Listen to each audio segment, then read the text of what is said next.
지혜자의 입의 말들은 은혜로우나 우매자의 입술들은 자기를 삼키나니 그의 입의 말들의 시작은 우매요 그의 입의 결말들은 심히 미친 것이니라. 우매한 자는 말을 많이 하거니와 사람은 장래 일을 알지 못하나니 나중에 일어날 일을 누가 그에게 알리리요. 우매한 자들의 수고는 자신을 피곤하게 할 뿐이라. 그들은 성읍에 들어갈 줄도 알지 못함이니라. 왕은 어리고 대신들은 아침부터 잔치하는 나라여 내게 화가 있도다. 왕은 귀족들의 아들이요 대신들은 취하지 아니하고 기력을 보하려고 정한 때에 먹는 나라여 내게 복이 있도다. 게으른즉 석가래가 내려앉고 손을 놓은즉 집이 새느니라. 잔치는 희락을 위하여 베푸는 것이요 포도주는 생명을 기쁘게 하는 것이나 돈은 범사에 이용되느니라. 심중에라도 왕을 저주하지 말며 침실에서라도 부자를 저주하지 말라. 공중의 새가 그 소리를 전하고 날짐승이 그 일을 전파할 것임이니라.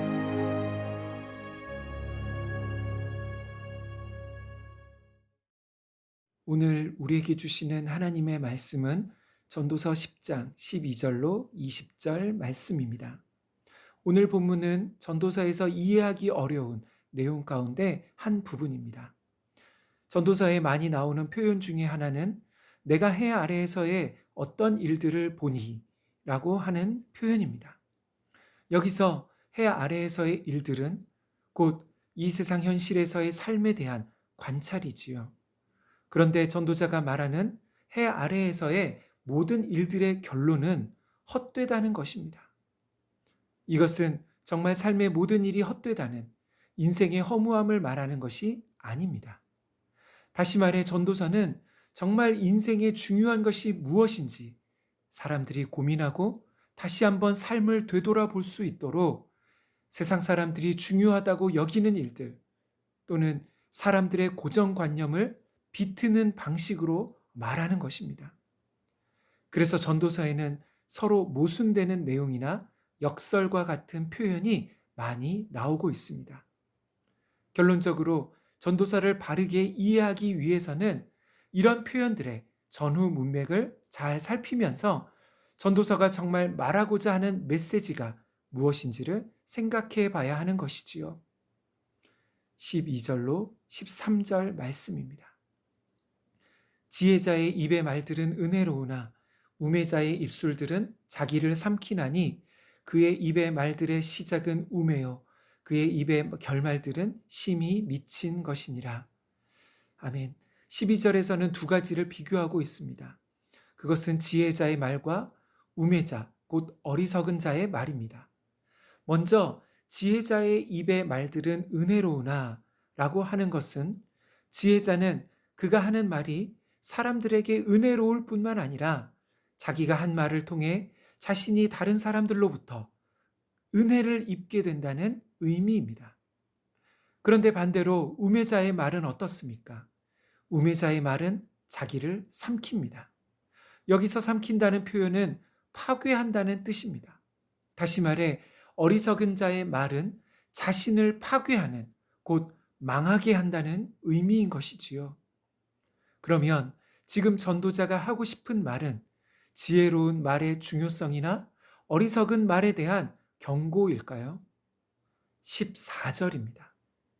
우매한 자는 말을 많이 하거니와 사람은 장래 일을 알지 못하나니 나중에 일어날 일을 누가 그에게 알리리요. 아멘. 12절과 13절에서 전도자는 지혜로운 자의 말과 어리석은 자의 말을 비교하면서 지혜로운 자의 말이 더 낫다고 하는 것 같았는데 14절에서는 사람은 장래 일을 알지 못하나니 나중에 일어날 일을 누가 그에게 알리리요 라고 말하고 있습니다. 다시 말해 이 세상 현실에서는 누구도 어리석은 자의 결말이 좋지 않을 거라고 그렇게 단정지어 말할 수 없다는 것입니다. 이후에 16절부터 20절의 내용도 이와 비슷한 방식으로 되어 있습니다.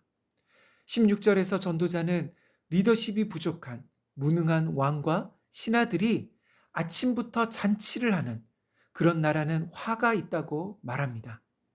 다시 말해 나라의 지도자와 권력을 가진 자들이 타락하고 부패한 나라는 그 백성들이 고통받게 되고 결국은 망하게 된다는 것이지요. 또 17절은 이와 반대로 능력 있는 올바른 리더십을 가진 왕과 신하들이 정해진 때에 적당한 식사를 하는 나라는 복이 있다고 말합니다. 다시 말해 도덕적인 지도자와 정치가를 가진 나라의 백성들은 행복하고 또 그 나라는 부강한 나라가 된다는 것입니다. 그 다음으로 18절은 16절과 17절을 보충하는 말씀인 것 같습니다. 게으른즉 석가래가 내려앉고, 이것은 게으른 자는 그 집이 무너지게 한다는 격언인데요. 앞에 16절에서 언급한 나라를 제대로 통치하는 일에 게으른 부패한 지도자들 때문에 나라가 망한다는 의미인 것입니다. 그러면 지금 전도자가 말하고 싶은 것은 무엇일까요? 나라의 지도자와 정치가들을 세울 때 잘 세우자라는 것일까요? 그런데 19절에서는 이와 다른 말씀을 하고 있는 것 같습니다. 19절 후반부에는 돈은 범사에 이용되느니라 라는 표현이 나옵니다. 이 표현을 다른 말로 하면 돈이 모든 문제의 답이 된다는 의미입니다. 그러니까 결론적으로 이 세상 현실에서는 도덕적으로 바른 권력이나 정직하고 부지런한 것이 중요한 것이 아니라 돈이 중요하다는 것입니다. 다른 말로 표현하면 이 세상 최고의 가치는 바로 돈이라는 것이지요. 전도자가 살펴본 이 세상의 현실은 결국 돈이 모든 것의 답이라고 말하는 것입니다. 이 세상은 무엇으로 지혜를 판단할까요? 돈이 있으면 지혜로운 것이고 결국 돈이 없으면 어리석은 것입니다. 마치 나라의 지도자나 권력자들을 세우는 문제에 있어서도 무엇이 중요합니까? 지도자의 도덕성이나 리더십보다 얼마나 그 나라의 경제를 잘 살리느냐가 더 중요한 기준인 것이지요. 심지어 오늘날 교회조차 하나님보다 돈을 더 의지하는, 그래서 세상 사람들로부터 신뢰와 능력을 잃어버린 그런 상태에 처하게 된 것 같습니다. 그러면 정말 돈이 모든 문제의 답일까요? 돈이 인생의 최종 목표, 목적이 될 수 있을까요? 사랑하는 성도 여러분, 돈으로 할 수 없는 것이 있습니다.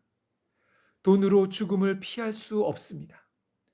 돈으로 하나님의 심판 또 재앙을 면할 수 없습니다. 돈으로 행복을 살 수 없는 것이지요. 우리의 인생이 돈에 사로잡혀 돈에 이끌리는 삶이 아니라 하나님이 주신 선물로서 나와 주변의 이웃의 유익을 위한 도구로서 돈을 다스리는 그런 인생이 되기를 간절히 소망합니다. 주님, 저희가 살아가는 세상은 인생의 최고의 가치가 돈이라고, 돈이면 무슨 문제든 해결할 수 있다고 말하는 그런 세대입니다. 사탄은 지금도 믿는 자들 또한 돈 때문에 염려하며 경제적인 어려움으로 신앙을 잃어버리는, 그렇게 유혹하는 상황입니다. 주님, 우리 마음이 돈에 사로잡히거나 빼앗기지 않는 은혜를 주옵소서. 돈이 우상이 된 세상 속에서 담대하게 아니라고 말할 수 있는 믿음을 주옵소서. 사람이 떡으로만 사는 것이 아니라 하나님의 모든 말씀으로 사는 것임을 알게 하옵소서. 예수님의 이름으로 기도하옵나이다. 아멘. 이 시간 함께 기도할 제목입니다. 첫째, 우리와 다음 세대 자녀들이 돈을 추구하는 이 세상에서 더욱 믿음을 추구하는 인생 되게 하옵소서. 두 번째는 우리 인생이 하나님보다 돈을 의지하지 않게 하시고 주님 안에서 자족하는 삶을 살 수 있도록 힘과 능력을 주옵소서. 마지막으로 무더위 가운데 코로나 최전선에 있는 의료진들을 붙들어 주시고 코로나로 심각한 상황에 있는 인도네시아의 선교사님들과 가족들을 지켜주시고 국제사회에서 모든 필요한 지원이 이루어질 수 있도록 긍휼을 베풀어 주옵소서. 이 시간 함께 기도하겠습니다.